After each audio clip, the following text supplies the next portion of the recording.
This is going to be good, everyone. Brian Fanzo is joining me on stage in a couple of minutes. We are a little bit early just because we're doing some things here on the back end. We are streaming live to Twitter, Facebook, LinkedIn, YouTube, a couple of different blogs, and over at Amazon Live. Pretty darn cool. So I'm glad Brian is willing to test out this technology with me. And I'm clicking go live over on Amazon Live, and then I'll be back into our Clubhouse room doing a little multitasking here. So this will be fun, you guys. What we're going to be doing is Brian and I go back a ways, and he's going to be sharing some inspiration with my audience of lawyers, doctors, CPAs, entrepreneurs, business owners, CEOs. Hey, Steve. And hopefully helping twist their arms just a little bit about going live, pressing the damn button. And that's what today is all about. Brian, what is going on, my man? It's good to see you. Good to see you as well. Happy NFL draft day, one of my favorite days of the year. So it's going to be exciting. Some NFL draft festivities and hopefully lots of fireworks because my Steelers are far enough away from the fireworks. So yeah, happy Thursday. Thanks for having me. No, Brian, thanks for being on. I really appreciate it. So who are the Steelers going to pick, their first choice?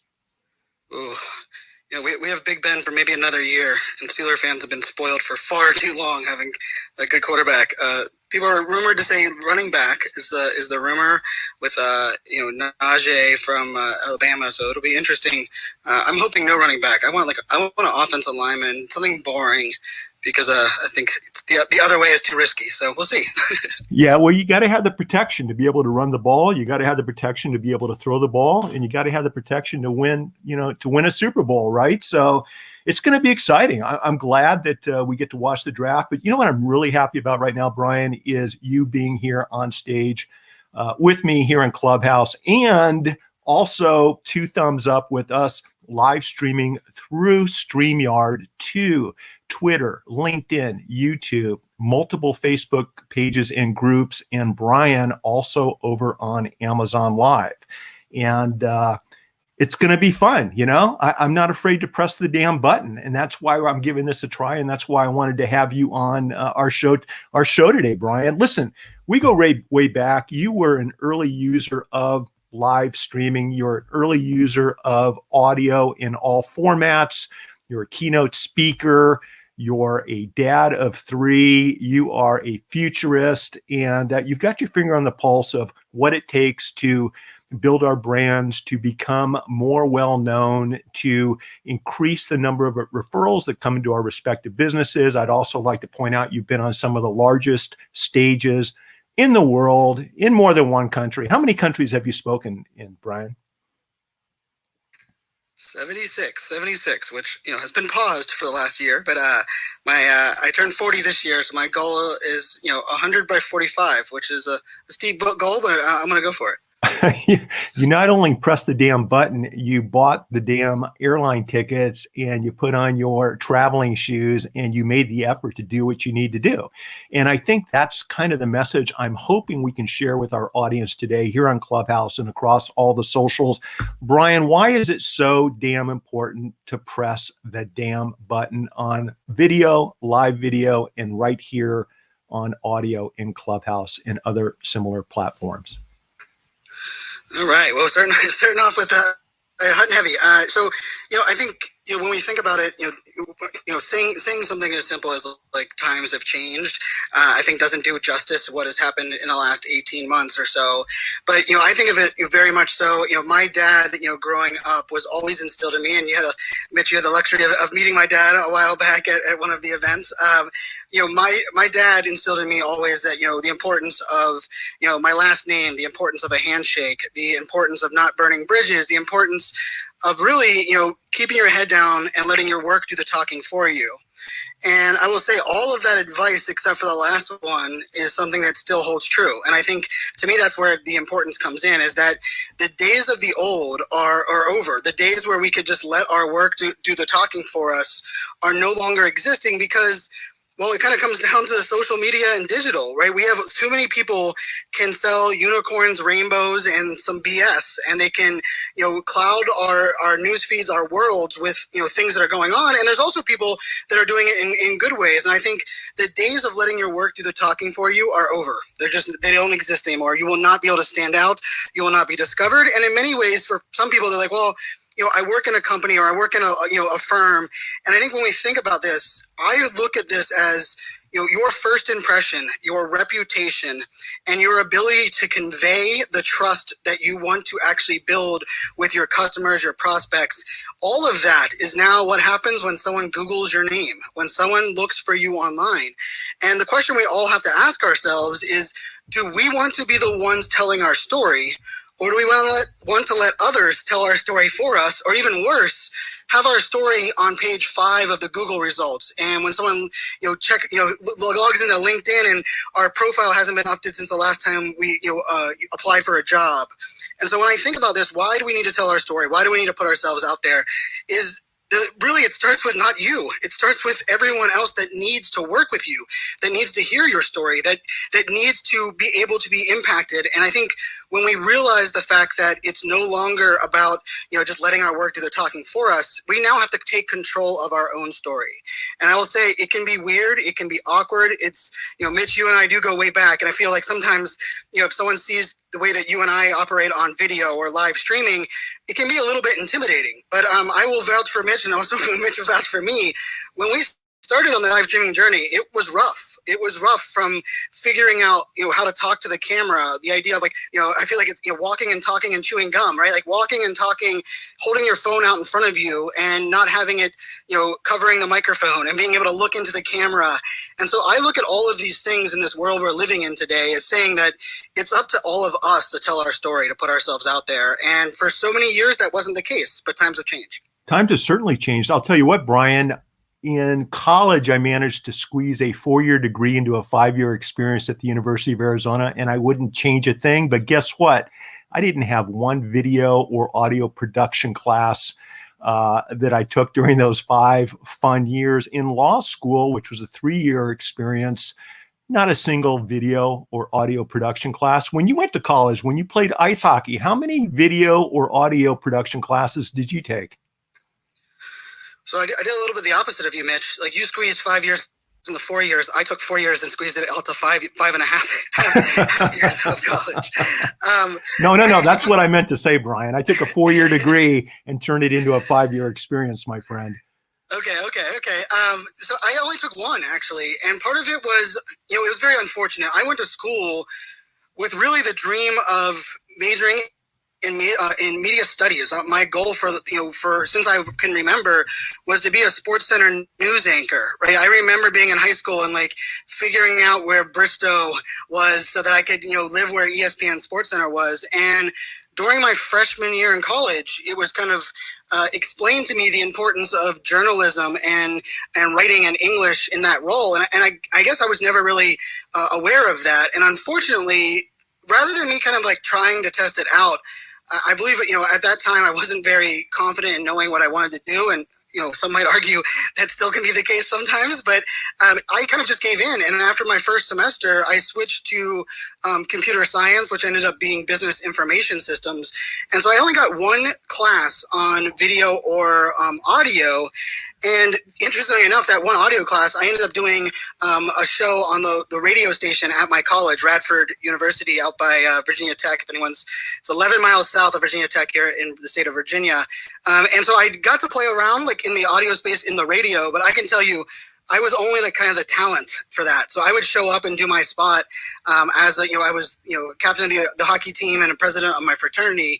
But I had no other experience on video or audio. And I would even say, when I worked for the government for 9 years in cybersecurity, I didn't do any video or audio then either. So, I graduated university in 2003.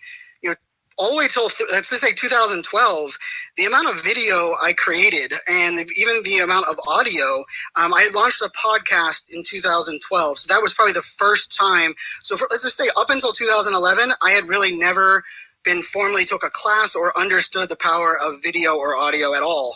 And now it's something that is a staple in everything I do every day. Similar backgrounds, and you know, as far as use with audio and video, and that's the point I'm trying to make. Is this is something that you and I kind of just dived headfirst into, really not knowing if we were diving into the shallow end or the deep end, right? I think we could argue we just pressed the damn button. There you go. That would be a great name for. Let's just figure this out. That would be a great name for a show someday, right, Ryan? So. Yeah, I think So here's the challenge, O'Brien. So you've been in front of some of the most successful people on the planet in your audiences, CEOs, executives, people from all walks of life, and they're watching you do your thing. They're thinking to themselves, they're listening to your message. You're very effective. I've watched you on stage. It's been a pleasure. And they're thinking about, okay, I want to start doing rooms on Clubhouse. I want to start my own podcast. I want to start creating videos or live videos. I need to start pressing that damn button. What type of mindset would you share with them based upon your wins, your losses, what you've watched other successful people do to get started? And maybe what would be the first couple of steps, moving forward between now and the end of 2021?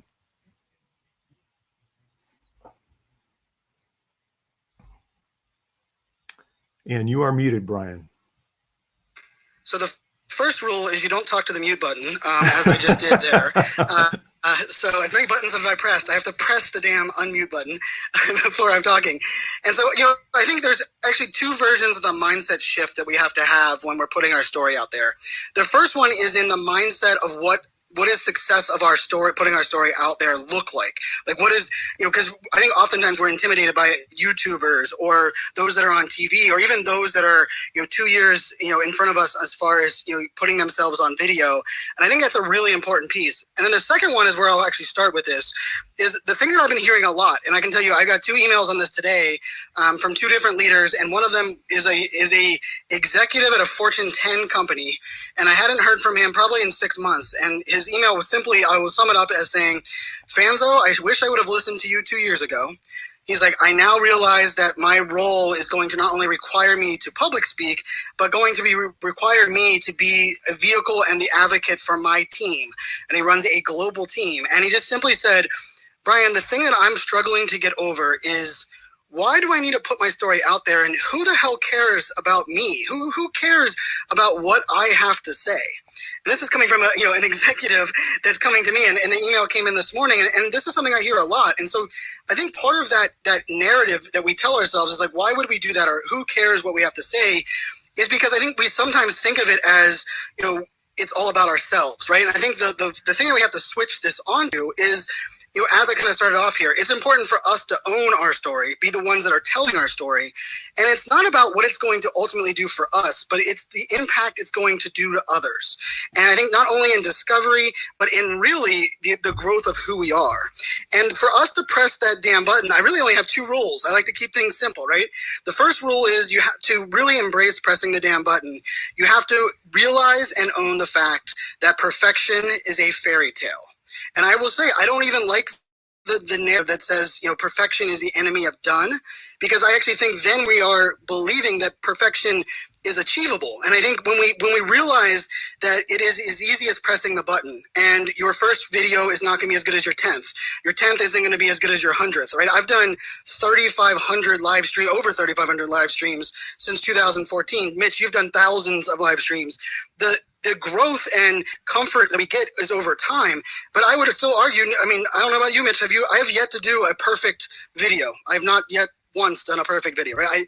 How about you? Have you done one? Not even close. I haven't lived a perfect day, and I'm 63 years old. I'm learning something new every day. And you know what, though? It's about embracing the imperfection and giving ourselves permission to do, what you're talking about doing, Brian, because I think by you sharing your story, by everyone here in the room sharing their stories on the different platforms, it brings them, for example, to my attention, some people I may have never met before, which I know you and I both share that with Clubhouse. There's so many new relationships that we've formed here, but it puts people on my radar, and then I want to turn around and shine a big, bright light on them. And that's the fun part for me about social media. I do want just to let everyone know, we're going to be inviting people up on stage to meet Brian, ask Brian questions about, how to press the damn button and move forward, not only here on Clubhouse, but on all the different audio and video and live video platforms. So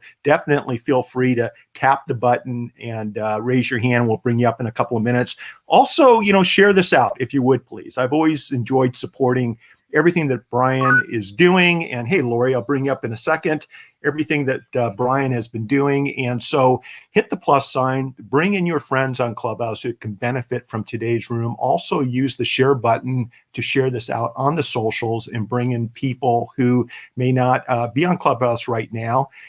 The other thing I love about this platform, Brian, is just connecting with people over on Twitter and Instagram. So tap on each other's profiles in addition to following, drop down to the bottom, connect on Instagram and Twitter DMs, continue these conversations after this room evaporates into pixie dust, which will happen at least here in Clubhouse. But Brian, this is the cool thing that I'm really excited about doing today. And thanks for testing this out with me is, look, you guys, if you hear something that you want to share with your friends and they're not here today, I'm telling you right now, you go over to my Twitter feed or Brian's Twitter feed because he retweeted this. This recorded show is available on all the major social platforms. They can listen to it on their own time, whether they're out taking a walk, a run, or getting, taking a shower tomorrow morning. So it's interesting how we can play around, Brian, with the different technologies to complement our own personalities and our own game plans when it comes to distributing this content across social media. There really isn't any wrong or right way. For example, Brian, a lot of lawyers I know are afraid to go live on video because of how they look. They don't look professional. They don't have their tie on. Their hair isn't combed. They're not sitting behind the perfect desk with a credenza, which, by the way, I don't recommend any lawyers do anyway, and that's another room for another time. But they're worried about these things. Talk to us a little bit about your journey with starting off, on these platforms, how you should look, how you should sound, who should you be like, and how that's evolved to where you are today. Because I think there's a takeaway for all of us. Yeah, I think that first rule is perfection is a fairy tale. And I think 2020 should have taught us all of that, right? How many, it was before like, oh, those kids are on Zoom, or those guys that work from home, or those ladies that have that life. But let's face it, we've all realized that we are all a lot more alike than we are different, and nobody's perfect. We've seen plenty of examples where executives have, the kid or the dog walking behind them on video. Or talking to the mute button, or the fact that there's laundry in the back corner behind us, right? It's like, I believe part of this reality is that we are all human. This is a dose of reality that we are all human. And I think when we remember that, we can give ourselves some grace and forgiveness that we are not trying to be perfect. And then the second rule that I had, which kind of ties perfectly in this, is that control is an illusion. You can only control yourself. You can't control what other people say, what other people do. And that oftentimes is what comes into people's fear of public speaking, right? One of the largest fears in the world. And I often say it has nothing to do with public speaking. We have the fear that we can't control what people are thinking or saying about us, and that unknown becomes very overwhelming. And I believe the more that you can embrace your imperfections, and the more that you can realize that we are all much more alike than we are different, it really kind of disarms that conversation and allows us to put ourselves out there. Now, I will say one of the rules that I have, and this is kind of usually a little bit different than what most people advise when it comes to telling your story, and it's because I'm like the example of this, is that when we're telling our story, what I recommend is actually not trying to tell your story where your audience is first. Where you need to tell your story first is where you are individually most comfortable with. So if you like writing, you should have a blog. If you don't have a website, medium.com is a free website founded by the founders of Twitter. It is a beautiful blogging platform. I've been blogging there since 2014. If you are comfortable talking, maybe it's social audio like Clubhouse or Twitter Spaces, or starting your own podcast. I mean, starting your own podcast today is literally as easy as pressing the damn button on an app like Anchor, or we have new apps like Racket and a couple others that have come out. If you're comfortable on video, or you're okay putting yourself out there on video, then video is a great place to start. But I feel for so many people, the amount of excuses that we already have only increase when we try to put things out there. And I can tell you, for me, in 2011, one of my closest friends, who now is a YouTube master, told me in 2011, fans are like, you just need to be on YouTube. And I can tell you, YouTube scared me. It still kind of overwhelms me, right? I needed to edit it. I needed to edit my video. I needed to know thumbnails, SEO. I needed to know tagging. I needed to know all of these things. And it really overwhelmed me. And I'm very thankful for something like Google Hangouts that rolled out a couple of years later, because that's where I got most comfortable. I've always been comfortable talking, right? I don't think anyone's surprised by that, right? My mom even says I came out of the womb talking. But the idea of like getting on video or performing or, really kind of embracing video, if I would have waited until I was comfortable enough to be on YouTube, right now in this moment, I would not be where I am at, because I would have just waited to be, because I knew my audience was on YouTube. I understood that's somewhere that I probably should embrace. But that barrier gave me so many excuses. And we can probably all agree or admit that there's plenty of times where we're like, man, I should try this. But then we'll make an excuse like, oh, I'm not sure what my boss would say. Or, you know what, I don't have the right equipment. Like that excuse has to go away now, right? I did the Super Bowl 50 a couple years ago. I did 20 hours of live streaming at Super Bowl City on behalf of the Super Bowl and a couple small brands you might have heard of called SAP, IBM, Capgemini. And on behalf of them, I did 20 hours of live streaming from my iPhone. If the Super Bowl and the giant Fortune 50 brands are willing to use your iPhone to stream on their own channels, including on the website, then we have no excuse to use the excuse of I don't have the right equipment.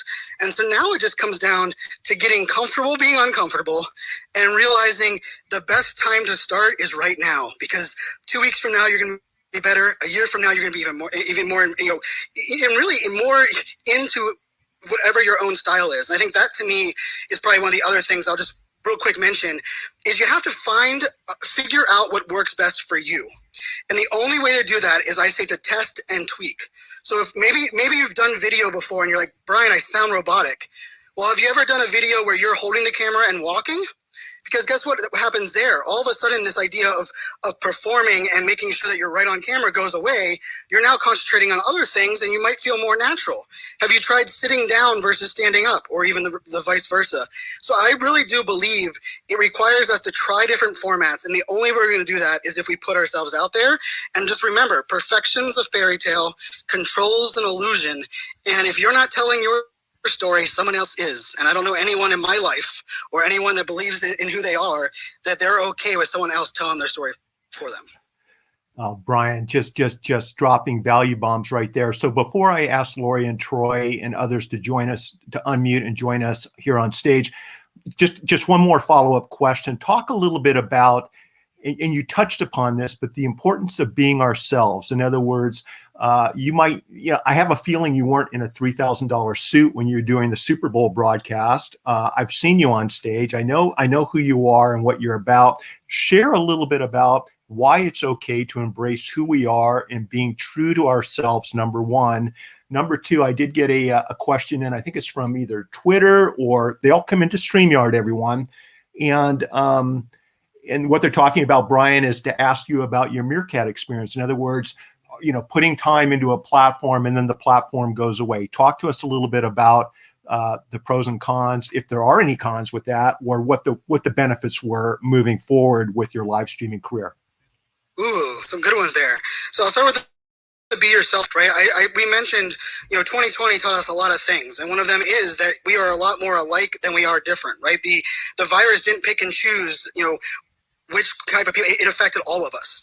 And so if we remember that we are much more alike than we are different, now the question has to be, ask ourselves, how is it that we connect with our people? And it's not by talking about what we do or trying to convince people that we are an expert. Ultimately, the way we connect with others is by being relatable.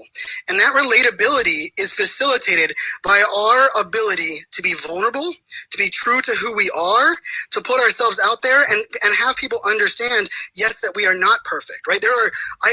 Every time I talk, I say, perfection's a fairy tale. Everyone in the audience nods their head. And then I tell people, what you need to do is you need to press the button and get comfortable being uncomfortable and kind of starting owning some of the things of who you are. And everyone nods their head.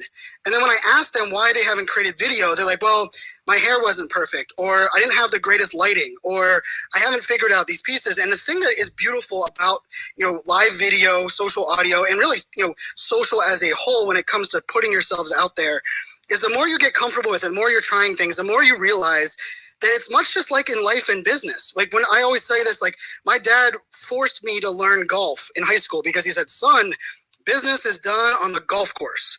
And I was like, okay, Dad, I'll learn golf. And I ended up loving golf, and I'm still a fan of golf. But I remember after graduating college and I was working for the US government, and we had our first like big tournament. And I got off there after like 3 days of golf. And on the way home, I was like, you know what? I just connected with two ranking military members and another government contractor. And I didn't talk about business one time. Like my dad told me I need to be on the golf course because that's where business was done. But if we think about it in our lives, how do we connect with people? It's not based on what we do for a living. It's not based simply on the niche that we are focused on. It's about putting our whole selves out there and letting people connect with who we are at our core.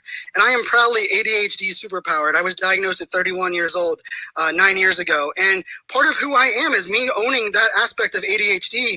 And one of the things that I've learned even more so over the last couple of years is that by me owning that, and it's the first line someone reads when I go on stage and big events, is that Brian is ADHD superpowered. Part of that is just letting people know, hey, I'm human just like everyone else, but it's also giving people permission to embrace their things that they have going on in their world. And so I think that's an essential part of being yourself. And then to answer your question, the second part of that on my lesson from Meerkat, for those that don't know what Meerkat is, that's why there's a lesson here. It's a platform that really catapulted live video from your mobile device. It was the very first one that came out before Periscope, before Instagram Live, before Facebook Live, before LinkedIn Live. And it was a mobile device, and it kind of took hold at South by Southwest. And at that event in South by Southwest, I happened to have a little bit of a head start, and that's where I started live streaming. And I had 12,000 people watching me ride in an Uber on the way to South by Southwest before giving my keynote. And I started really, dive into Meerkat and live video. But I made some big mistakes as an early adopter, and this is probably great for everyone here on Clubhouse. One of the key mistakes I made with Meerkat was that their app like Periscope came out, which was Twitter Live, and then Facebook Live was announced that it was going to come out. And I falsely believed that the thing that I was doing, the impact I was making on the world, how fast my business was growing because of live video, I believed it was attached to the platform. And so I went so hard to defend and advocate for Meerkat. I uninstalled Periscope on a Meerkat that ended up going viral. And a couple of years later, I found out that the Periscope team would watch that on a regular basis as like motivation to keep on doing what they were doing. But Meerkat ended up dying about a year and a couple of months after it came out and changed the world. And I immediately was left with an empty feeling and also this case of not knowing where I go next. And I really made this false alliance or allegiance to a platform. And so with Clubhouse, I've said this, since I joined back in November. It was actually the second time I joined. The first time I joined, I didn't last a week. I did not like this platform at all back in August. But in November, when I came back, I kind of fell in love with the platform. But I've been saying this since November and December. When someone asked me, Brian, as a futurist, what do you think the future of Clubhouse is? And my answer has been simply the same thing every time. I believe it feels too good to be true. Because it does. The serendipity that lives on this app is unlike anything I've ever witnessed in social media before. The ability for us to remove the barrier to entry and allow people to just, click a button and talk on their phone and be able to impact others has not been with video, with TikTok, or even, Instagram, where we felt like we had to be filtered and understand a hashtag. And with all of this greatness, the thing that I'm also focused on is that I am focused on the people and the people that I'm connecting with, the people that we are creating. Because here's the magic here on Clubhouse, and it's, to me, the key point, is Clubhouse is not the magic weapon. The magic is in, this is the only platform in the world that prioritizes conversations over content. It is about showing up as your true, perfectly imperfect selves. You cannot outsource it. You cannot mail it in. You cannot have your assistant accomplish, showing up on Clubhouse. And with that, it requires this different element of how we live on this platform. And I'm spending a lot of hours on this. Back in January, I changed my entire team demographic to start. I pretty much said, those things I told you I would never give up in million years, I want to give them up. I want my team to now take part of those things over because I want to lean in on this platform. And I heard this a lot, and they said, well, Brian, what if the platform goes away tomorrow? And my answer is, and it's the same right now, is that the connections, the people, and more importantly, the conversations that I've had that have made me feel connected, that have allowed me to find people that I never knew, never heard of, but we share a common purpose and passion, would make it, if the app died tomorrow, I would not regret 1 minute that I've spent on this platform because I focused on the conversations and the people. And so that's the lesson I learned. In Meerkat, as an early adopter, I focused on the platform being what was magical. And I believe what is here is magical because of the conversations. And with that, I will tell you, if you're thinking about, well, how can this impact my business? I actually want you to think about not ever being on Clubhouse, how it affects your business. I actually believe if you wrote down in all the rooms you go to, 2 questions that stood out to you that you've either never heard before, inspired you, or motivated you. Every room you go into, write down 2 questions, put it into a spreadsheet. You're gonna have content ideas for days. The other thing I want you to think about is when you go into a room and it gives you this like connection, this feeling, like we hear about like Clubhouse addiction. When you have that feeling, take notice about what is it about this feeling. And the feeling that I get on Clubhouse, and this is a perfect example in this room right now, I see so many friends and so many new friends here in the room. The feeling that I get on Clubhouse that really excites me, which is why I love it here, is the feeling that this is what I ask myself. Is there anywhere else on the internet at the moment that I could have this conversation or experience this opportunity? I mean, yesterday morning, I was on stage with 2 neuroscientists that have focused their entire career on ADHD. I am, of course, I mentioned I'm diagnosed with ADHD, and about 18 months ago, my middle daughter was diagnosed ADHD and dyslexia as well. And as someone that has not only had to live with ADHD, but now as someone that's seeing it through a dad's eyes, I was brought up on stage and spent an hour and a half with 2 neuroscientists that are doing the research, and they were asking me for help. They were saying, Brian, we have the research, we have the data, we have the plans, but we can't get this in front of the people that need to hear it. We want to team up with you. And for me, thinking about that, there's nowhere in the world, there's no Reddit community, there's no live stream that I could exist, that I had that opportunity to make that happen. And so that's why being curious on this app, being open to discovery, following new people, going into rooms that might you might be like, what is this all about? But being open to that is, to me, what this is all about. But it's much more than the social audio. It's much more than Clubhouse. It's really this idea. It's this feeling that we are not alone and that we have our people are out there. And I know Mitch has heard me say this line before, but if you like underwater basket weaving and you like doing it in your socks, I can pretty much find someone here on Clubhouse that's probably having a conversation that somehow relates to that.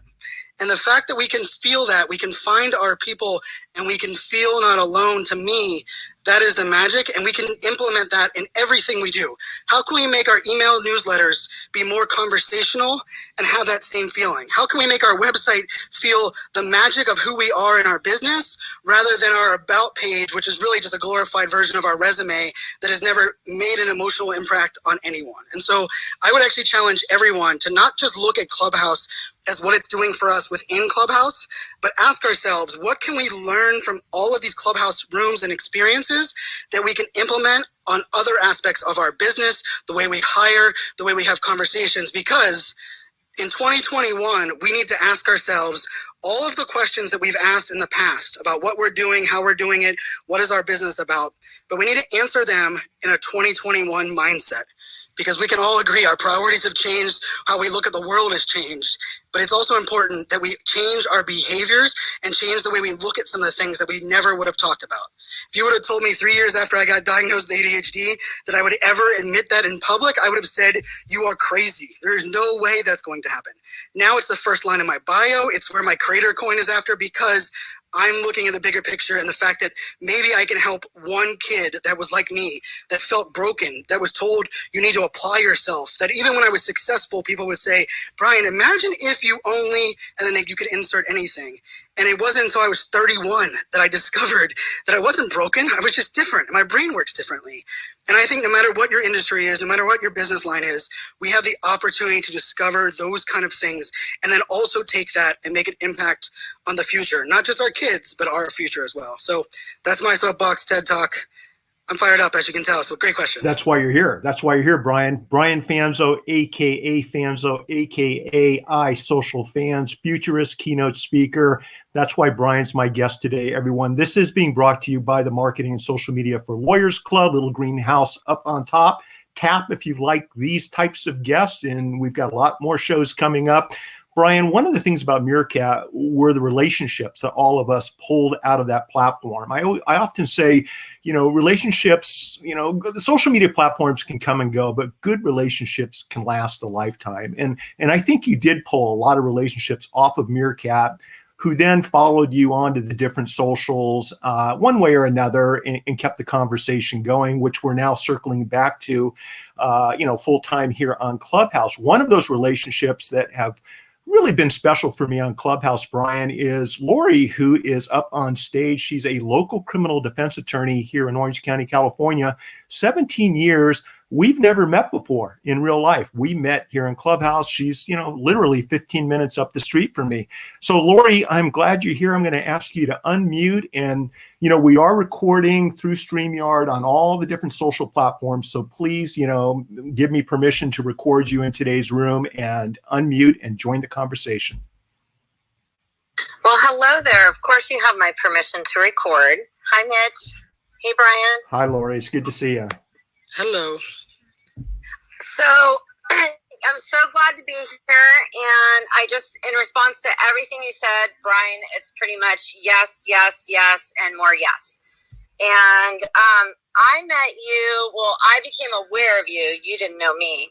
I became aware of you, Brian, on Periscope. And that was the first time I heard your Meerkat delete Periscope story. So that was awesome. I have a full-time job, so I don't get to spend as much time on social media as I was like. So I always miss certain key points of people's stories. So it was nice to hear that. But that's how I became aware of you. And you have been such a leader in the industry for so many people that I really just don't think that you're aware of how many people are aware of you, and that you give solid advice and words of wisdom pretty much every time I've ever heard you speak. As a lawyer, I have a lot of respect for people that get out there and say that there's no such thing as perfectionism, because as lawyers, there's a lot of lawyers that believe in perfectionism and are striving for that. And I just don't believe it's attainable. And I think that's one of the things that also hurts certain lawyers, is to not be able to roll with some of the bumps that happen, because there's always something crazy going on when you have a case. But getting back to social media, what I'd like to ask you is, you have been on, is there any platform that you have not been on? That would be my first question. I don't believe so, but if you find it, let me know, and I'll figure out a way to be on it. Okay, so with that said, taking Clubhouse out of the picture, because I completely agree and just want to address, I think it's the connection. We've all been the power of the voice, the power of stories. And like you said, you can't call it in. Your secretary can't phone it in. You got to do it yourself. And you can message back and forth with people on whatever platform, email, text, your social media, and still you can build a faster connection with someone in 5 minutes in a conversation talking on Clubhouse. So to me, it's just that deep connection. And like Mitch said, him and I, even though he was on Periscope, I never stumbled into him for some reason on any of the other platforms. But here on Clubhouse, I was like, oh my God, I found my people. Lori, can I ask you a question? Oh, I'm sorry. Go ahead, Lori. Go ahead. No, go ahead. I was just going to ask, as a lawyer, what did you finally tell yourself to give yourself permission to press the damn button? I think other lawyers in the audience can probably benefit from your answer. Oh, well, honestly, Periscope was, I think, only out maybe a couple months when I became aware of it. And I was always interested in YouTube. Still don't understand YouTube. It's just a lot. It's very overwhelming. And so Periscope seemed easy. It literally was press the button, there you go. So I really did just start with basics. I'm a dog lover, so I'd push the button and show my dog swim in the pool all the time. So I started there without even showing my face, just practicing pushing the button and having people understanding how it works. And then people would talk, and then, I built relationships around other dog lovers, and then I started showing my face and having genuine conversations. And then I would come on and have a specific talk about an area of law, what to do if you have police contact, like what you should be looking for in a lawyer, or talks to other new lawyers or something like that. So I felt safe because it was still small, new, and I knew most of my friends were not on it. That's why. That works. And your story is similar to a lot of stories, and what Brian was sharing with us. Oftentimes once we do press the damn button, whether it's audio, video, live video, we realize that if we make a mistake, it's not the end of the world. It's not like we're losing a trial, losing a motion for summary judgment. Maybe we mispronounce a word, or maybe somebody's name, or if you follow me on any of these platforms, you guys, you will hear me butcher a sentence up and put one word in front of the other and use the wrong pronoun or whatever. I don't care. That's not my strength. But I love meeting new people on the social platforms. And Brian, it's kind of cool that Lori was following you on Periscope back in the day. For sure. And the conferences, you did one regularly in San Diego. And so, I was always like circling around you. And then Clubhouse I've been in several of your rooms and been able to ask you several questions many times. So it's just been amazing. So my question is, taking Clubhouse out of the picture, you've been on every social media platform. What is your favorite social media platform, and why, except for Clubhouse? Taking that out. Ooh, that's a good one. And thank you, Lori. And it is a beautiful thing how, I think that's also an under element of Clubhouse that is forgotten. Mitch and I have been good friends for a long while, met each other's kids, but, there's an element of life and the pandemic that can, kind of distance each other from each other. And maybe we, get on a video every once in a while, but Clubhouse has really allowed us all to kind of connect, deeper and in, some really fun ways here on the platform. And so when you ask the question about favorite social network, for me, there's a difference between, using a social network to deepen the relationships with people that already know me, and using a social network that allows people to discover who I am, that don't know me, don't know who I am, don't know what I'm about, but we share a purpose or a passion for something. And so I love creating Instagram stories, because Instagram stories is like my perfectly imperfect view into who I am. And I allow people behind the scenes. Yesterday's video, for those that watched on Instagram stories, I started out by saying, I was like, happy Monday, everyone. And I was like, oh my goodness. I was like, it's Wednesday. I was like, well, the name of this video was about how important self-care is, but apparently I don't need to talk about that, because I just opened the video by, welcoming us to Monday. So I love Instagram stories for that. But Instagram stories is such, Oh, Lori, I think your audio, we're not hearing the audio. All right, but real quick, the Instagram stories, I think, are beautiful for that access. But I have to say, my favorite social platform is the one that I get to discover more people and more conversations than any other, and it's Twitter. I know that's not the sexy answer, but I love Twitter. It's the app I open first in the morning and close last at night. I get to jump into conversations with people from all over the world around all different things. And, I've been hyper active there, posting probably 15 to 20 tweets a day for, I don't even know, 7.5 years. And it's just because it really allows us, you don't have to be following me, right? I'm going to be tweeting about the NFL draft tonight. And because I'm a big fan of the NFL draft, and people that are following that hashtag can discover who I am simply based on that. And so Twitter would be my answer as my favorite platform in the world. Instagram stories would be my favorite place to create content on social media. But Twitter would be my favorite channel. Brian, I think you once, me too, I love Twitter. I think you once referred to Twitter as a fire hose of information or connection to the rest of the world, right? It is. It's an unfiltered, real-time fire hose of conversations happening in public. I love that. And, it's been pretty entertaining, too, lately. There's just so many talented people, amazing people. Oh, my goodness. You look at it's not the same Twitter as it used to be. Like now Twitter, it is a whole different animal these days. I agree. It's really exciting. It keeps it fun. It keeps it fun. My wife's on Twitter now and she's enjoying it a lot, but I'm not gonna share any more about that because she's very opinionated on certain issues. And so unless you've got thick skin, you're not going to enjoy your Twitter feed. But if you're on my side of the fence, I really appreciate you jumping up on stage and being a part of our Clubhouse room. You guys, we are live broadcasting across Twitter, LinkedIn, Facebook, Amazon Live, which is really cool, Brian. I love putting up related products and services and books and things like this.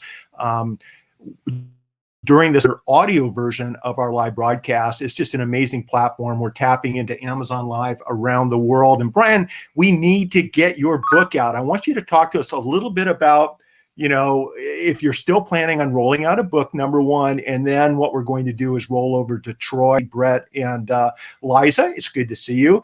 And when you guys do come on, Troy, Brett, and Liza, please acknowledge it's okay to be recorded because that is what we're doing, not here on Clubhouse, but on the other socials.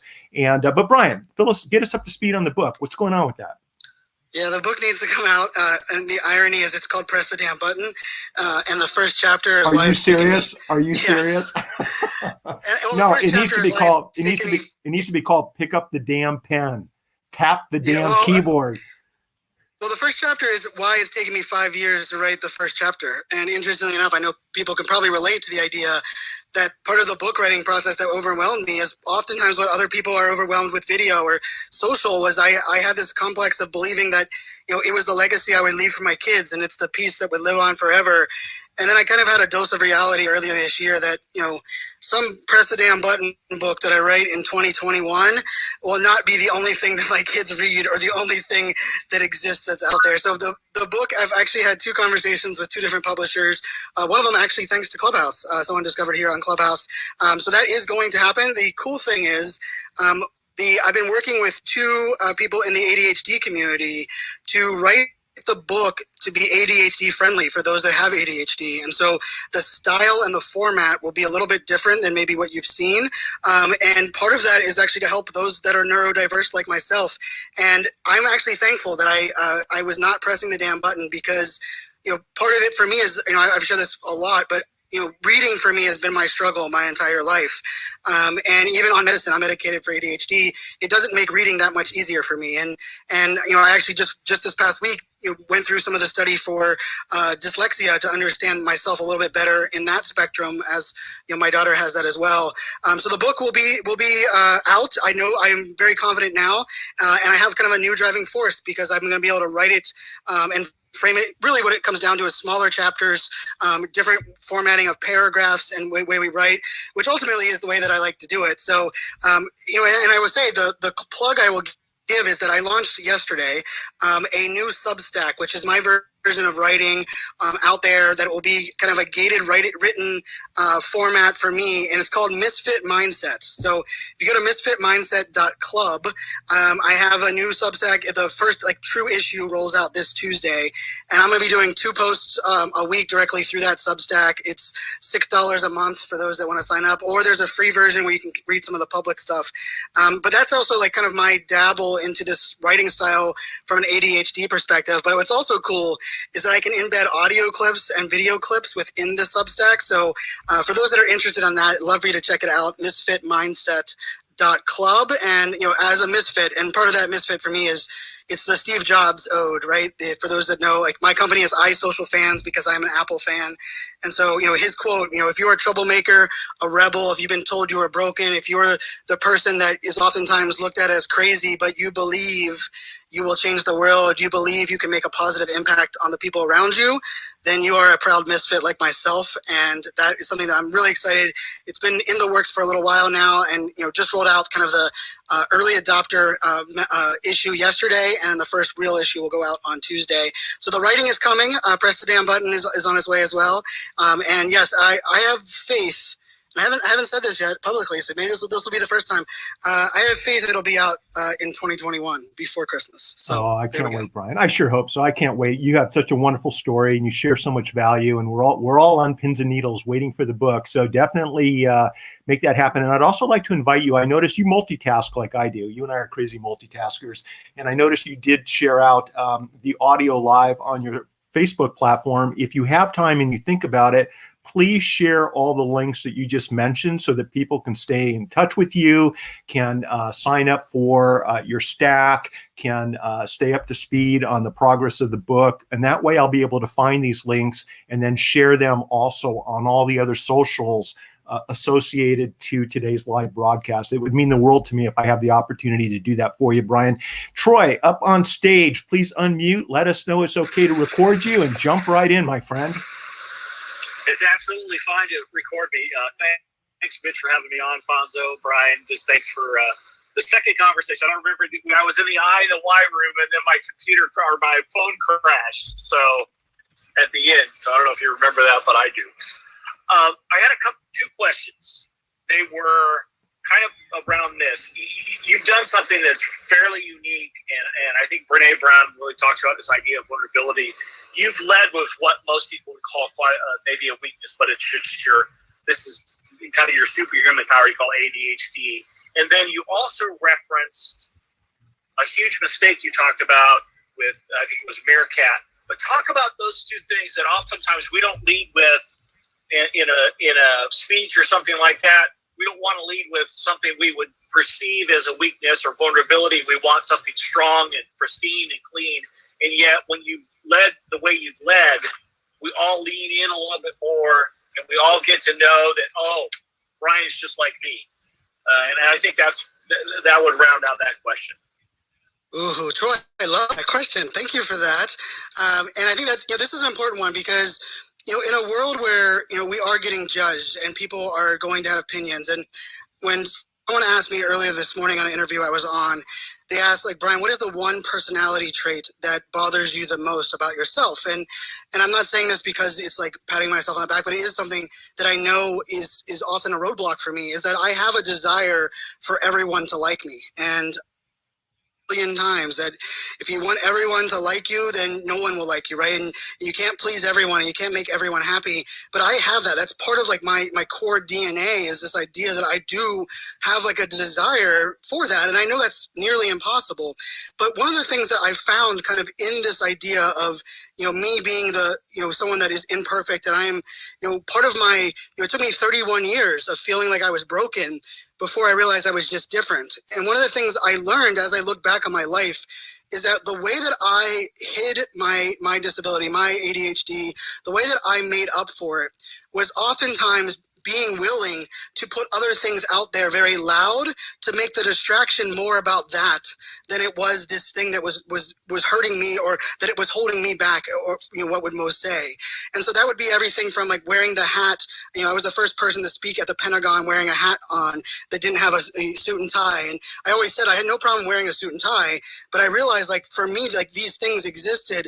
And so I will tell you, it's twofold. One is that I've learned now long enough to realize that I'm perfectly, very comfortable in owning who I am. I've gone to a place now in my life that I am very comfortable in my own skin.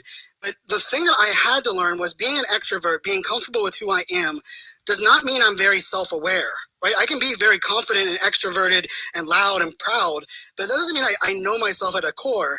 And the more I've spent learning myself, one of the reasons that I make all of these things known about being far from perfect and admitting, my ADHD and struggles I've had, is it actually allows myself to feel that what can anyone else say about me when I put out everything on the table to begin with? I really disarm the world from really being able to pick me apart, because I just say, hey, I am imperfect. I am ADHD superpowered. I am a girl dad. I have gone through a divorce. I have struggled. I have succeeded. And owning that really just allows me to show up as myself. And so that is a big catalyst of it.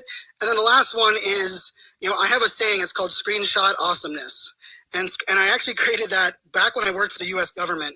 And my team, we couldn't figure out how to prove to my boss all of the things that we were doing, deploying these things across these military bases, because the numbers weren't there and we couldn't figure out how to truly show it. And so I just said, hey, what I want you guys to do is every time we get an email from a military base or from a military member that said what we taught them made their job easier or their life easier or what they learned, take a screenshot of it and put it in this bucket I called Awesome Bucket, right?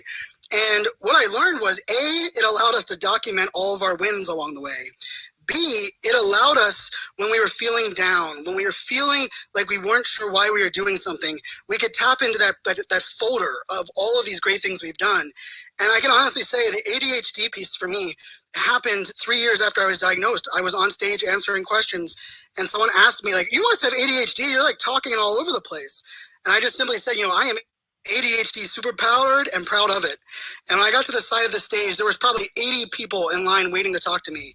And I would argue 78 of the 80 did not even mention the 60-minute keynote that I gave prior to that Q&A, which I'm not sure what that says about my keynote, but they were all talking about how me admitting it so openly felt like it gave them permission to admit to me or admit to others what they were going through.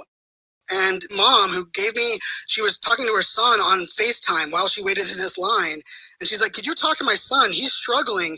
And he wasn't that he had ADHD. He was dealing with Asperger's and a couple of things that he had going on. And she's like, could you just, share with him? And I remember, looking at that phone, I remember to this day, I'm still connected with him and his mom on LinkedIn, Facebook. And I just simply said, hey, I'll make a promise to you if you make a promise to me. And the promise was, I'm going to own my ADHD as my superpower. I'm going to put it out to the world. I'm going to talk about the strengths and the weaknesses of it. But I need you to realize that you're not alone and that you have to own what it is about you that makes you different and be willing to go out and be willing to take this scary journey. And I think that's, to me, probably the biggest driving force is that the reason I put it out there is because I don't want kids like him to not feel like they don't have permission to, be themselves. And also, I feel it myself, and it really does give me that permission to, not have to be perfect because I own it, out of the gate. So Troy, thanks for the great question. I really am passionate about that, and I hope others can feel that and also take that into account for themselves. It doesn't mean you have to be as transparent as me. It doesn't mean you have to put everything out there, but I do believe we need to ask ourselves, what's the risk and what's the reward of us talking about things that we've maybe never talked about before? And I have a folder full of rewards for people that have come to me and say how I've impacted their lives by simply talking about something that makes up, a small percentage of who I am. Can I follow up real quick? I have a friend of mine, his name is Chris Morris, and he just deals with these seizures and everything else. And last year, thank goodness, he had mental illness and some other things, and he tried to kill himself, and he was unsuccessful, and hopefully it doesn't trigger anybody. But what his wife says when he tells his story about what he has to deal with, his chronic illness, and what he has to deal with day after day, is, and you kind of reference this, it allows others to be second. They can tell their story. Amen. That's the beauty. That's the beauty all of us have. Troy, so glad you jumped up on stage. I'd like you to stay up here for just a couple of minutes. Everybody tap on Troy, follow him here on the Clubhouse platform. Also drop down and connect and subscribe to Troy's podcast. It looks fascinating, Troy. I'm going to give it a listen next time I'm out for a run. So thanks for jumping up on stage. Brett, you are not next. Let me pull to refresh. Yes, Brett, you are next. Thank you for being so patient. Please unmute. Do we have your permission to record today? You do have my permission. Beautiful. Jump in, my friend. What's going on? Well, Fanzo, you can add me to one of the many people you've converted into both realizing that I had ADHD and embracing it. Just real quick, you hear all these stories, so I won't bore you with a lot of the stuff you normally hear, but what was impactful for me was you had a room about a week or so ago with marriage counseling, I believe it is. I actually would like to remember who that was so I can look into it more. And someone had spoken the term Ferrari brain, bicycle brakes. And that alone just tore me. I heard it and it spoke to me so much. I've actually known for a long time I had ADHD, but I always thought it was a real mild, half jokingly said it, not realizing I really was it. And so I woke up the next morning, and in typical ADHD fashion, I was supposed to start work, but instead I got online and do more research about that saying and about ADHD in general. And definitely realized I have it. Long story short, I went to see my doctor. He didn't even need to test me. He was like, "Oh, I've always known you had it." He was giving me meds for anxiety and stuff, and thought if I didn't, if I wasn't raising it, kind of thing. So anyway, I embraced it to the point that I'm actually getting divorced now. I am telling people more. I went to see a doctor, and I both want to treat it a bit, in the sense that so I'm not out of control and I can do the things I want to do.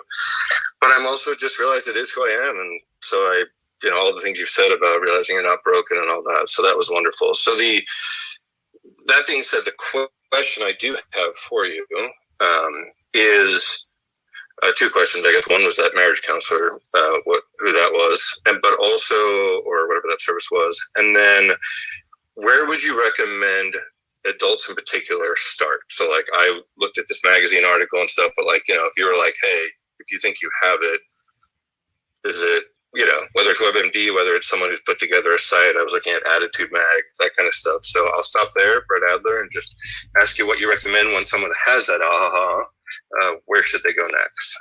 Well, thank you, Brett, and welcome to the Superhero Superpower Club. The person's name that runs that, I believe it's the relationship and marriage with ADHD is Sarah Lerner, S-A-R-A Lerner. Sarah Lerner. I just pinged her in the room. She might show up here in a minute or two. She is amazing. She's actually not ADHD, but her partner is, and so she's creating awareness around the struggles we have in relationships for those of us that are neurodiverse and coming together. And Brett, this is probably one of the most popular questions I've got here on Clubhouse is, Brian, help us kind of understand ADHD a little bit better. So I will tell you, actually it's happening on Monday this week. ADHDsuperpowered.com will go live. So ADHDsuperpowered.com will go live. It is a website that I've built, and it's not my writings. It's actually a collection of well over 100 articles and things that I've read or listened to over the last 9 years that have impacted me. And I've had them on notes on my phone. I've emailed them to friends. And so I went through all of that, actually around Valentine's Day week, and pulled all of them together. And so all of the resources that I've found valuable, they're not the greatest researches, they may not even be the best SEO'd, but I'm going to pull them all there on ADHDsuperpowered.com for everyone to reference. There are some amazing communities here on Clubhouse that are existing. I see Cassandra there in the audience. Cassandra is a great leader in a lot of these mental health and rooms that we have here on Clubhouse. But yeah, check out ADHDsuperpowered.com. It's a website. For me, it's just going to be sharing all of the things that I've learned and the things that I've referenced. And I will also say ADHD Twitter, hashtag ADHD Twitter, and hashtag Neurodiverse Squad. Neurodiverse Squad on both Twitter, both of those hashtags on Twitter are amazing communities of people talking, sharing, referencing, creating documents. So those two have been amazing resources for me. I've got to meet a couple of the bigger leaders on those hashtags here on Clubhouse, and I know we're going to do a room, I believe next Thursday. I'm not positive on the time, with some of those leaders from Twitter that have been creating. I mean, for years they've been creating content on those hashtags, and weirdly enough, I never discovered them until Clubhouse. So that would be my best resources for right now. And I would also say the research that's coming out, things are now getting researched today that were just never researched before. And a lot of that comes from like late diagnosis. Also, the idea of, how we can retrain our brain. I went and did a EEG scan. So I got my brain scanned about a month and a half ago, thanks to a Clubhouse room. Actually, the person that did the scan was actually in one of my rooms, and turned out she was 8 miles away from me. And I went and got my brain scanned and found out why I am highly emotional and why certain things impact me. So I'm going to share all of those details on the website as well. My entire report, all the things I learned about my brain, hopefully just to inspire others to kind of, spend a little bit of time on the one muscle that we don't spend enough time on, which is our unique brain. So thanks, Brett, for the question. Welcome to the club, and I appreciate the kind words, and knowing that, like you sharing that impacted you. That's motivation for me to keep on sharing. So thank you. It is. And I'll just lastly say, like, I immediately the next day joined a room that a person had just said, am I the only entrepreneur that has trouble like getting things done? And a whole bunch of people joined the room, and I just happened to be the first. So I made him aware that he's ADHD, and then everyone else came in and talked about it. So he was also like, having that wow moment. And then he was like, where do I go? So that's why I look forward to your site, so that as I meet more people, I have a place to, they don't just start going to the darker parts of internet research, if you know what I mean, but have a good, trustworthy place to go. So with that, I'll end, and just all I can say is a heartfelt thank you. And I will continue to follow you and all the stuff you're doing, because it's meant a lot to me. Thank you, Brett Heather, and I'm done. Brett, thanks so much for jumping up on stage and sharing. Everybody tap on Brett's profile, follow Brett here on Clubhouse. Also drop down and connect with him over on Twitter and Instagram. I really appreciate you opening up, Brett, and sharing. That's what Clubhouse is so powerful for. It's something that I really enjoy on this platform. Something else I really enjoy on this platform is reconnecting with amazing people, mutual friends that we've met over the years. And one of those is Liza Morales, who's up next. She is a professional television anchor, producer, actor, but also an early user of live streaming. That's where we all met, and someone that everyone should absolutely follow and connect with, not only here on Clubhouse, but across all the social media platforms. Liza, it is good to see you. Do we have your permission to record you today? You totally have my permission to record me today and every day. Beautiful. I love that. And right back at you. It is implied every time I jump online. How's life treating you, Life?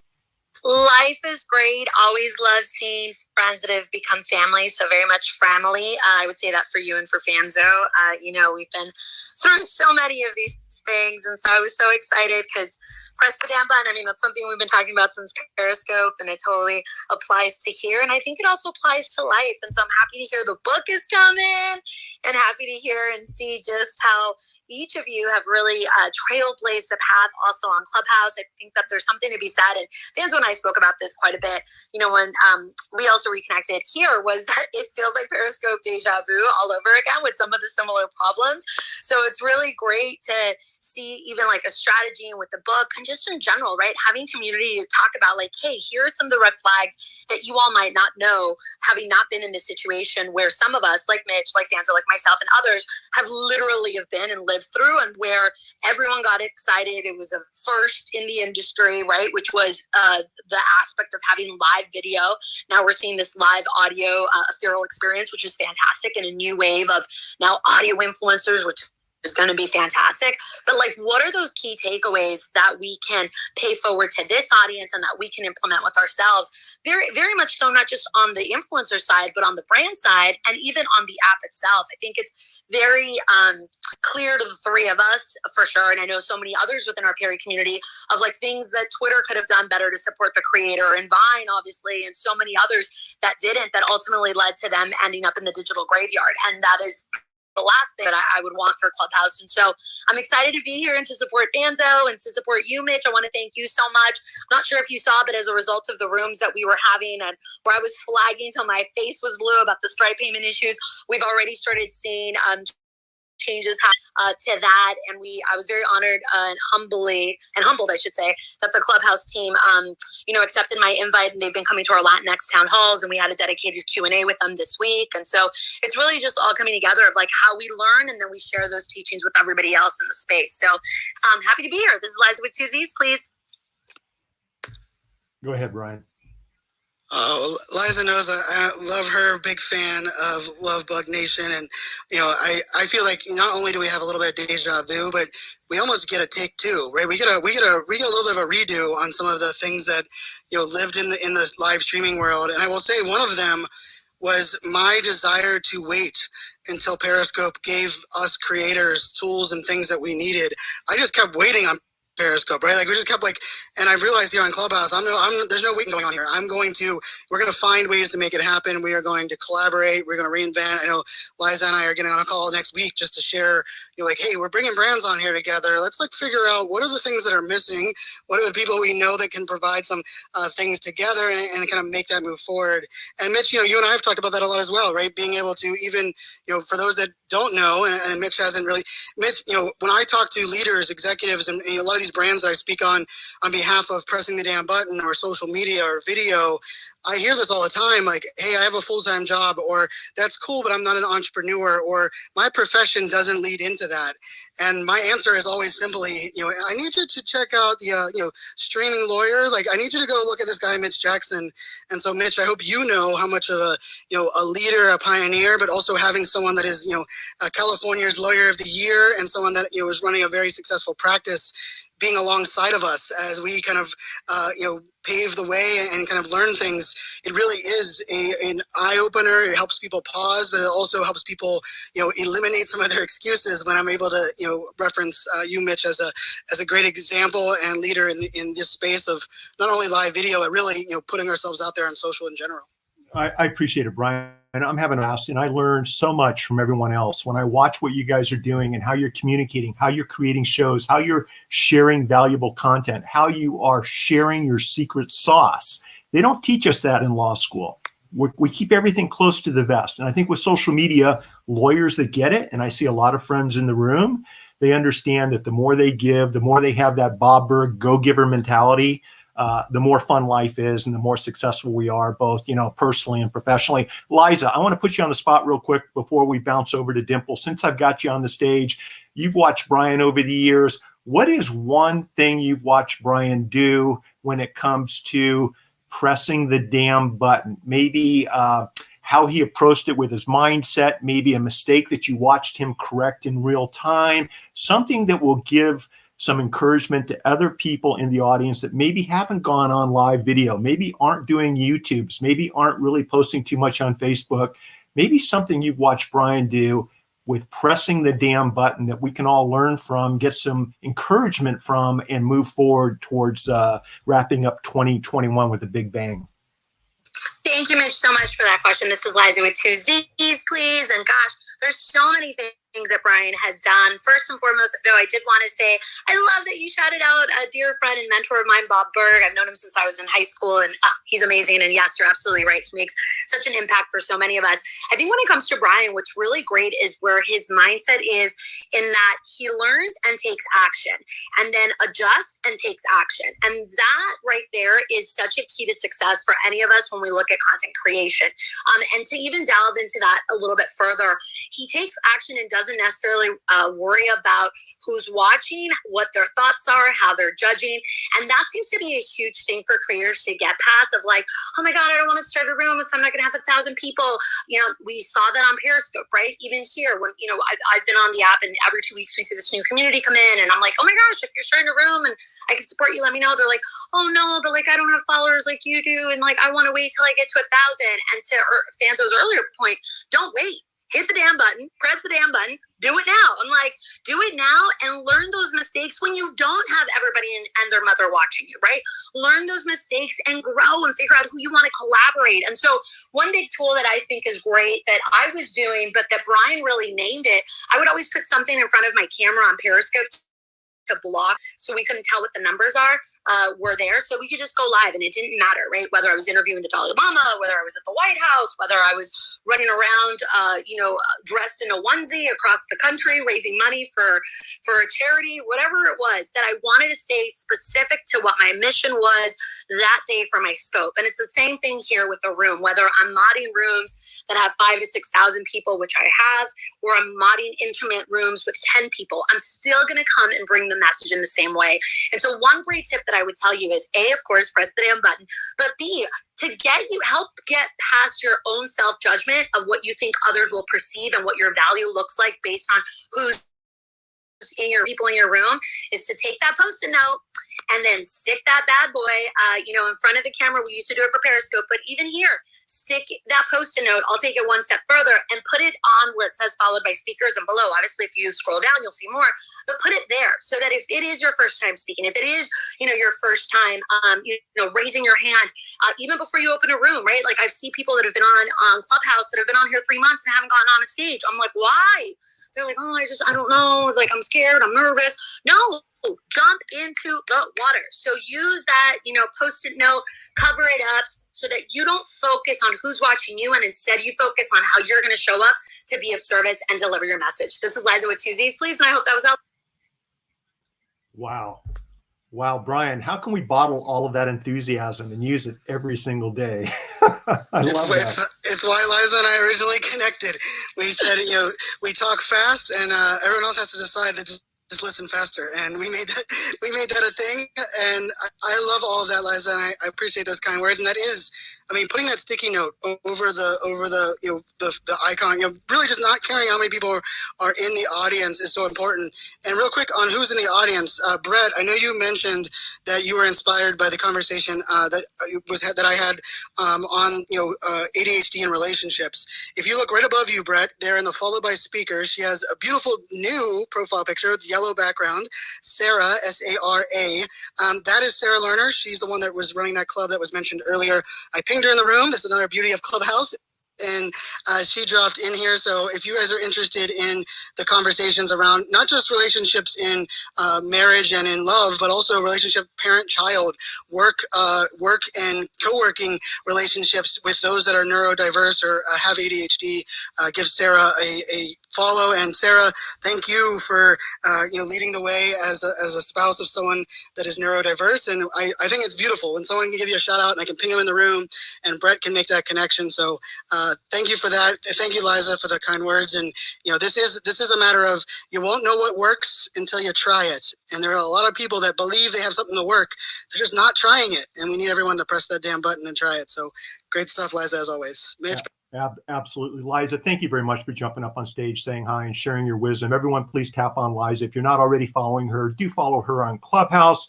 Across all the socials, you can find her links at the bottom of her profile.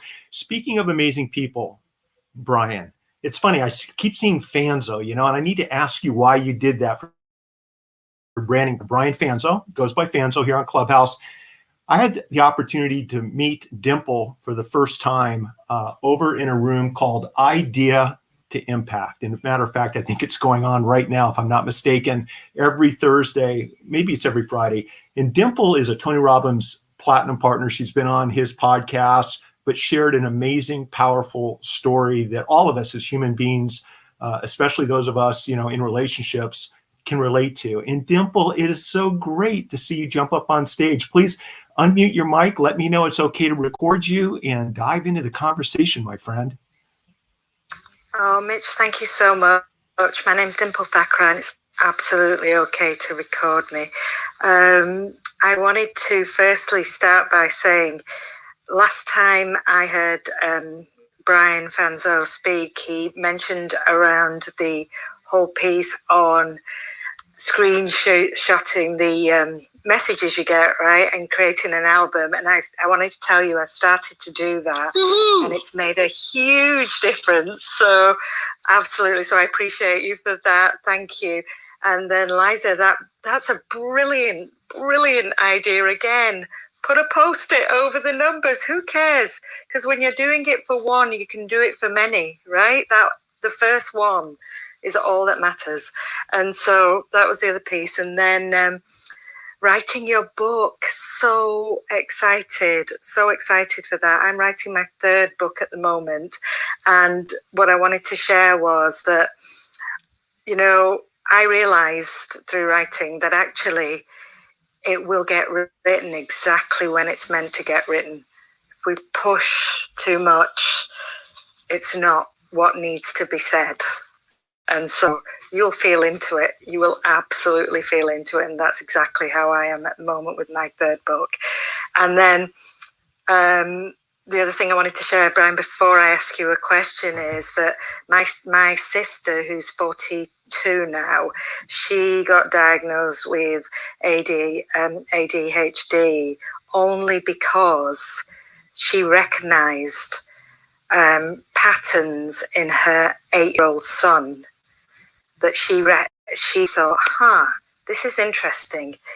And he's been, things were noticed at school that were different. And she just thought that was the norm because it's her first son. And she was like, well, that's how I am, right? And so this beautiful boy has such incredible talent when it comes to coding, and it's insane the way his mind works. And she thought that was normal. He was reading at 2 because his mind was so superpowered. And even before she had a diagnosis and he had a diagnosis, she actually taught him that was his superpower, right? She used to put a cape on him and say, this is your superpower. And so they play that game together now. So I wanted to share that. So my question for you, Brian, is I love the way that you speak so vulnerably and you adore and lead with your perfect imperfections. I love that because it allows the rest of us to be perfectly imperfect. And so my question is, what was the defining moment for you when you decided that you're done with hiding the imperfections and you're going to bring them out and make them perfect imperfections for everybody to acknowledge and appreciate? I'm complete. Thank you, Dimple. And I love all that you shared. And, there is, this neurodiverse community discovering, these things about us and the way we show up. It's pretty powerful for me to realize there's so many different shades of the things that make up who we are and even how our brains work. And, as you asked the question about, kind of how that kind of came about, I will say, I'm very blessed. My parents have played a big point, a big aspect of my life, being, highly supportive. And for most people that don't know me from, high school, my dad, we had a family business. We actually had two family businesses that from the outside, so many people would have assumed that my brothers and I would, go directly into the family business. And I would even hear sometimes when I wouldn't be paying attention in class or something would be going on. So I'd be like, oh, it's because Fanzo can just go into the family business. And it was always an option. But my parents raised us three boys to really remember that, like, the path that we choose is the path that we choose, and that it's up to us to decide what we want to do and how we want to do it. And that option is open. But my dad and my mom both were very strong-willed in, making sure that we decided what was best for ourselves. And, interestingly enough, I'm the oldest of three boys, and none of us three went into the family business. And never once did I hear regret or doubt from my parents. My parents in that raising us, and my younger brother is a venture capitalist in the commercial real estate side, and my youngest brother is in the AV space, managing a team there at one of the largest, actually the largest AV company in the world. And so I think for me, part of it was growing up in a world where, yes, we didn't understand my ADHD, and I know that, like, looking back, there would have been so many things that would be handled a little bit differently. But the beauty was that, my parents really did instill in me that, that I am who I am, and that it's okay to be who I am and be a little bit different and maybe show up differently. And so much so that, my mom would remind me periodically as I got older that, like, Brian, the way that you stood out in high school, the way that you found success was not being willing and always feeling like you have to do it the way others do it. And, having that as, like, my champion. But, the day that it all changed for me was, and I say that, I know the date because it's such a, November 2nd, 2013. November 2nd, 2013. And it was a day that I was on the phone with my mom. And I was talking to my mom about being burnt out online, and I didn't like social media anymore. And I was kind of tired of even my podcast that I had launched. And she just simply asked me, she's like, Brian, are you being yourself? Like, she's like, and this I still think this is funny. She was like, Brian, did you have you don't even have your hat on your Facebook picture. Like, what's up with that? Like, because I've had a hat on since I was, like, in diapers, right? And I remember being like, Mom, you don't know social media. Like, what are you talking about? Like, Mom, you don't understand, like, this world I'm in. Of course I am. And I got off the phone, and that was the day. Like, that was the day that I realized that I had gone online and started to try to tell a story that I thought everyone else wanted to hear. Like, I really was working hard to make this, like, amazing Facebook post or these tweets that made sense. Or I would be like, okay, what do public speakers talk about on LinkedIn? And I would work really hard at studying that. And it was that day that I realized, wait a second, like, the reason I'm burnt out, the reason this overwhelms me is because I'm not just being myself and allowing people in to who I am at my core. And that's the day that I say, like, I switched my mindset from trying to tell the story I thought others wanted to hear and embracing the fact that I'm just going to let people in and share the story of who I am. And that is being perfectly imperfect. And I will say it was scary. There were bumps along the way, but to me, it kind of does stem back to having, a mom and dad. I'm very blessed. And, for all those that, have amazing parents or you're amazing parents yourself, like understand hopefully the impact you can make by, simply, supporting, us kids and, us as we grow older to, carve our path and figure out our own way. And that doesn't mean that I didn't like piss my dad off when I decided to leave the U.S. government and the highest civilian clearance you could get because I wanted to go chase this dream of being a technology evangelist. Like, my dad was not happy with me for that decision. But I really do think about it in this sense of I feel very, I was given permission from a young age to be very proud in my own skin and be okay with everything that comes around with that. So that's my answer to that, and hopefully connects the dots. And I'm very thankful that I'm trying my best to lead that by example for my daughters. And they often joke about me wearing my pink shoes and my very loud, bright colors that I wear around. But they oftentimes will say, "Daddy, that's just because you like being yourself." And every time I hear that, it's like the warmest feeling I can get deep down, because I think if we can, allow all of us to realize that, being yourself doesn't mean you're alone. Being yourself allows you to let all of the aspects about you shine and then connect with people that probably would have never discovered you if you were only sharing the story that you thought they wanted to hear. And that's been kind of my story, and hopefully the path I leave for my kids. Wow. So I want you to know that having daughters and being a sister to two girls. So from the experience of having a father and then being married to a father of girls, you will always be there to embarrass them. And also the day you stop wearing those loud shirts and shoes is the day that they start to worry that what's up with dad. So grateful for that. So grateful for you honoring source and honoring who you are and leading by example. And I just had one thing that was really curious that came up for me as you were speaking about entrepreneurs. And I think it was Brett that spoke. And it's a very quick question, whether you found some similarities or some coincidences between the number of entrepreneurs that have ADHD. Is there a greater incidence in entrepreneurs than in the general public? That's my final question. Thank you, Fanzo. Thank you. I think I have a whole opinion on the entrepreneur trend. This idea of quote unquote not working for the man or for the woman and kind of carving your own path.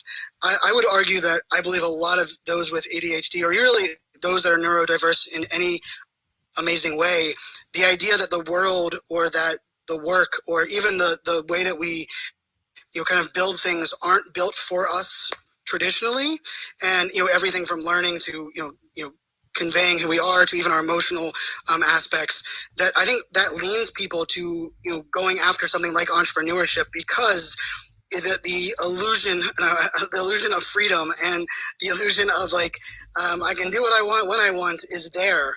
I would also argue that's probably why so many, and this is like a big soapbox for me, is that I believe so many aren't prepared or ready to be an entrepreneur. And I would even say the things about my ADHD that I've discovered over the last 24 months especially are now things that I'm realizing that are massive limitations in my growth as an entrepreneur, because of the things I didn't identify as ADHD traits. And I'm working now slowly to shift how I do my business, how even how I show up for my clients. And that's been a long road. And I would argue maybe not the direct correlation to total entrepreneurs, but I would actually, in a weird way, would guess a lot of entrepreneurs that have failed and realized that entrepreneurship wasn't what they were chasing, but what they were chasing was finding a unique way to find their own version of success because they don't operate the way that everyone else does. Those are those of us with neurodiversity. I can tell you that's a big piece for me as I continue to move forward, is to have that conversation with especially younger generation on saying, let's really identify our strengths and our weaknesses and identify and be willing to own them, and then realize that they're of the same paths that many of us want to carve, and do that in the in the bounds of traditional work, or even kind of disrupting things from the inside, because I will tell you the hardest lessons I've had to learn in life as someone that loves change and loves disruption is that, you can't change the game unless you're playing the game. And I think it's very easy for us to want to disrupt, want to change the world works or change the way businesses are built. But if we're not in those businesses or we don't have that connection, it's very hard for us to make that true difference. And so that to me is a big piece of it. But yeah, Dimple, I love that connection, and definitely something I would love to explore even more with some of the great leaders in this space here. Brian, you walk your talk, and I can tell you from the DMs that I'm getting, because we are broadcasting. For those of you just joining us, over to Twitter, LinkedIn, all the Facebook groups and pages, Amazon Live, YouTube. My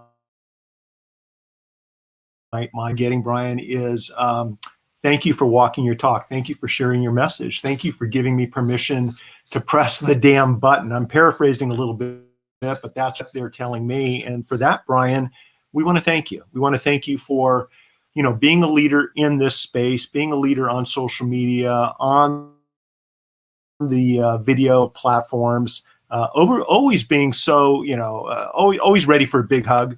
Whenever I see you, whenever friends of ours see you, you're always there for us. And I hope here for you.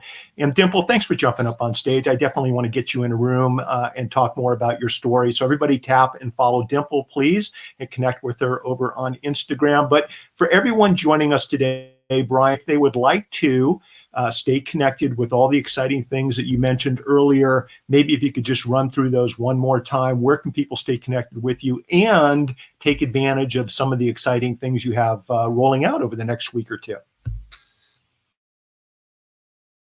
For having me, and it's always been a pleasure to be friends and to be alongside you, and you do an amazing job of always amplifying, lifting up everyone else, and I feel that all the time, and I hear it through many connections that I have in this amazing space. So I appreciate you. And for those that are on social, we joked earlier, I'm active on every social channel from Pinterest to LinkedIn. I didn't mention before, but LinkedIn is probably, for those that don't know, it's the only platform that I have notifications, push notifications on my phone because of the value that LinkedIn has in my business. So I'm on all the channels.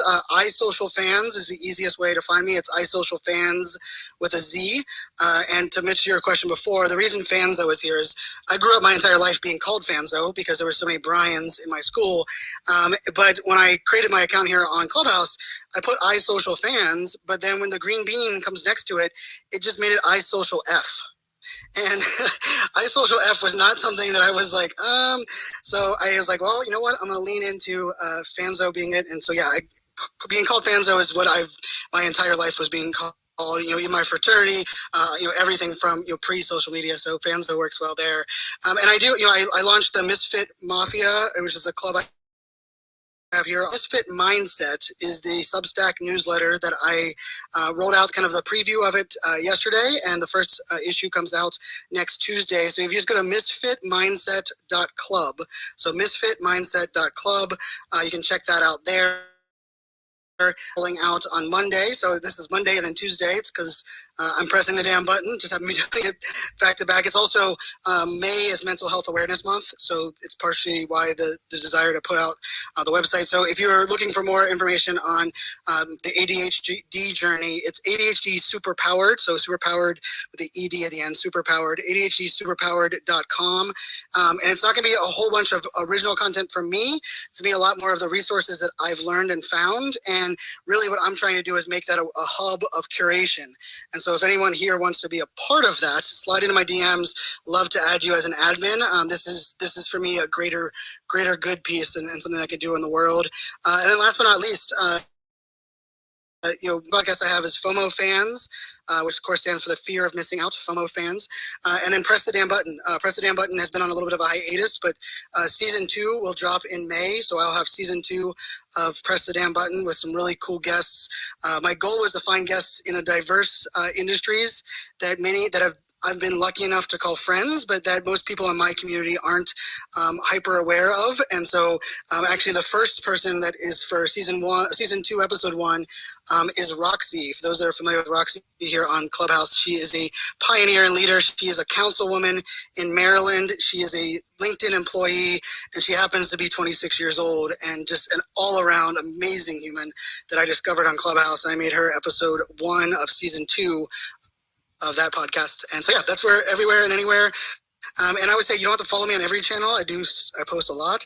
So pick your favorite channel and give me a follow there. Let me know if there's anything I can provide or do to help. And, Mitch, as always, if there's anything I can do for you, please let me know, my friend. I appreciate it. You just did. Being a guest in my room, Brian, is all I could ask for. And for those of you like me who wished you had written all of this stuff down, Brian's kind enough to have messaged on one of the platforms the links that he just talked about. What we'll do afterwards is if you're here on Clubhouse and you want access to the links, just jump over to either one of our Twitter feeds where you're going to see the recorded version of today, the audio recorded version of today's Clubhouse. On Facebook, LinkedIn, all the other platforms, I'll make sure these links are in the comments underneath each recorded version of today's Clubhouse room, so they'll be easy for everyone to find.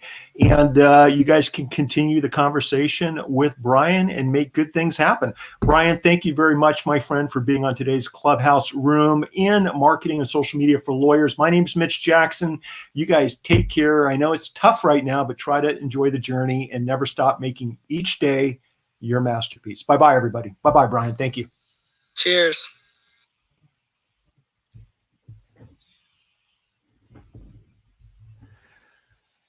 All right, that was a lot of fun. So you guys, I will be sharing probably later on today because I've got another Clubhouse room with Harlan Schillinger, who is the godfather of legal marketing. I've got that going on in about 25 minutes. I need to get ready for it, but I will share in the comments all of Brian's links that I've got access to. So whether you're watching or listening to this over on Amazon Live, Twitter, LinkedIn, Streaming.Lawyer, YouTube, any one of half a dozen Facebook pages or groups that I've broadcasted this show to, I'll make sure it's the first comment below the recorded audio, and you'll be able to easily click and stay connected with Brian Fanzo. All right, you guys, I need to bolt.